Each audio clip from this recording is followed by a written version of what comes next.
Guys, magiging artista na kami ngayon. Artista na kami ngayon. Nandito kami ngayon sa ayan, oh, pakita mo, JM. Nandito kami ngayon sa GMA. Ayan, i-zoom mo nga, baka kita. Ayan, dito kami ngayon sa GMA 7 kasi ngayon yung interview ng sa amin at kay Nanay Minerva doon sa Magpakailanman. Ayan, na ipapalabas sa Mother's Day ang kwento ng buhay ni Nanay Minerva. At ayun, abangan nyo na lang kasi di ko alam kung anong ipagsasasagot namin ni Nanay Minerva dito eh. Bahala na.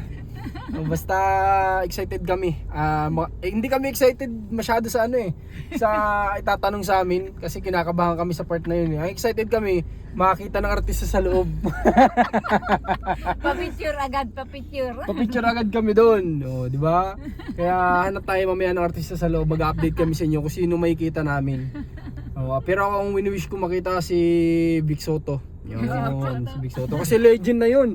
Di ba? Tagal ng artista ni ano eh. Ano nga eh, puti na buka. Oo. Pero nagpapaitim siya. Kaya nga po, malay mo makita natin. Tapos si Ate Mel, di ba? Picture tayo. Basta kung sinong artista, papicture kami kung hindi sila busy ano. Kung tayo mapapansin. Kung hindi naman, tamang tanaw-tanaw na lang tayo. Tingin-tingin. Tingin-tingin na lang. Oh. Basta makita ng personal. Oo nga. Sa March, sa araw ng mga nanay, huwag niyong kalimutan sa Magpakailanman ang kwento ng buhay na ipapalabas kay Nanay Minerva. Panoorin natin lahat yan.